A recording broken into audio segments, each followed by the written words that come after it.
পদ্মশ্রী সম্মানে সম্মানিত হয়েছেন প্রসেনজিৎ চট্টোপাধ্যায়। বাংলা ফিল্ম ইন্ডাস্ট্রির মুকুটে যোগ হলো নতুন পালক। ঋষিকেশ মুখোপাধ্যায়ের ছোট্ট জিজ্ঞাসায় শিশু অভিনেতা হিসেবে তার প্রথম অভিনয়, আর তারপর দুটি পাতার নায়ক হিসেবে আত্মপ্রকাশ করেন তিনি। প্রায় 4 দশকের ফিল্মি ক্যারিয়ারে 400টির বেশি সিনেমায় অভিনয় করেছেন প্রসেনজিৎ চট্টোপাধ্যায়। বাংলার বুমবাদা দোষের অভিনয়ের জন্য জিতেছেন জাতীয় পুরস্কার।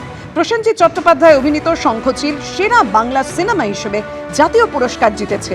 মনের মানুষ, চোখের বালি, অটোগ্রাফ, জাতিস্বর সব চরিত্র কাল্পনিক। 22 শ্রাবণের মতো অসংখ্য ছবিতে অনবদ্য অভিনয়ে জিতে নিয়েছেন দর্শকদের মন। বাংলা সিনেমায় অসামান্য কৃতিত্বের জন্যই আজ পদ্মশ্রী সম্মানে সম্মানিত হলেন প্রসেনজিৎ চট্টোপাধ্যায়। বাংলার মুকুটে যোগ হলো আর একটি নতুন পালক প্রসেনজিৎ চট্টোপাধ্যায়। বাংলার গর্ব, পদ্মশ্রী সম্মান পাচ্ছেন তিনি।